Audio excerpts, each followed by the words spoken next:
আমার প্রত্যেকটি ফেলে আসা সম্পর্ক গুরুত্বপূর্ণ বললেন জয়া আহসান।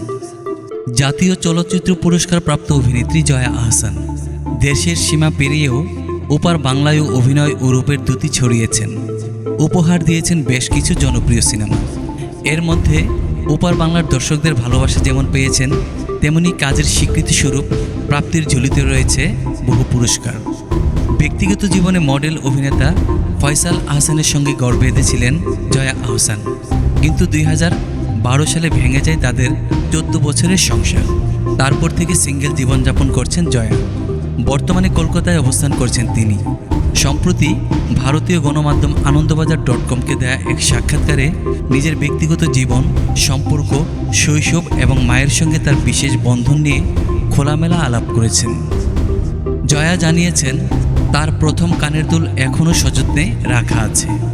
ছোটবেলায় নানুর দেওয়া ছোট্ট ছোট্ট ঝুমকাও তার কাছে অমূল্য সম্পদ।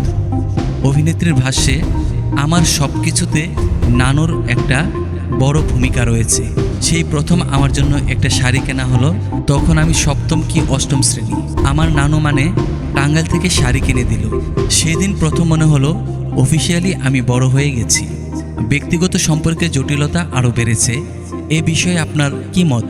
এমন প্রশ্নের জবাবে জয়া আহসান বলেন, এখন তো কেউ রিলেশনশিপেই যায় না, সিচুয়েশনশিপ আর কি যেন আছে। এসব ভাবনায় সব কিছু আছে, শুধু রিলেশনশিপটা নেই। তাহলে বিয়ে নামক প্রতিষ্ঠানটি কি পুরানো হয়ে গেল? জবাবে জয়া আহসান বলেন, ওগুলো তো ওল্ড স্কুল। যাই হোক, এই জিনিসগুলো আসবে, আবার ঘুরে আসবে। তবে পৃথিবীতে যত রকম মানুষ তত রকম সম্পর্ক। কোনো সম্পর্কই কোনো সম্পর্কের সঙ্গে মেলে না। আমার প্রতিটি ফেলে আসা সম্পর্ক খুবই গুরুত্বপূর্ণ, কারণ সেই সম্পর্কগুলো নিয়েই আজকের আমি। সব ঝেড়ে ফেলে দেয়া যায় না, ভুলটুকুও তো আমার, সেটা মেনে সামনের দিকে চলা। জয়া তার মায়ের প্রতি গভীর ভালোবাসার কথা বললেও তা প্রকাশ্যে এক ধরনের জড়তা অনুভব করেন। তিনি বলেন, আমাদের সংসারে আমাদের মা সূর্য। মায়ের সংসারে শুধু যে সন্তানের সীমাবদ্ধ তা নয়, পুরুষরা আছে, পরিচারিকারা আছেন, এরাও সমান গুরুত্বপূর্ণ। জয়ার কথায়, মাকে কখনো বলিনি আমি তোমাকে ভালোবাসি, মাকে ডেকে কখনো আবার দুঃখ প্রকাশও করিনি। কেমন যেন লাগে, অথচ পৃথিবীর সকলের কাছে বলতে পারি সরি। প্রসঙ্গত, দীর্ঘ 10 বছর পর বাংলা সিনেমা নির্মাণ করেছেন পরিচালক অনিরুদ্ধ রায় চৌধুরী।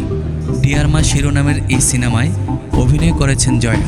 কয়েকদিন আগে কলকাতায় সিনেমাটির পোস্টার প্রকাশনা অনুষ্ঠানের আয়োজন করা হয়, সেখানেও উপস্থিত ছিলেন জয়া আহসান।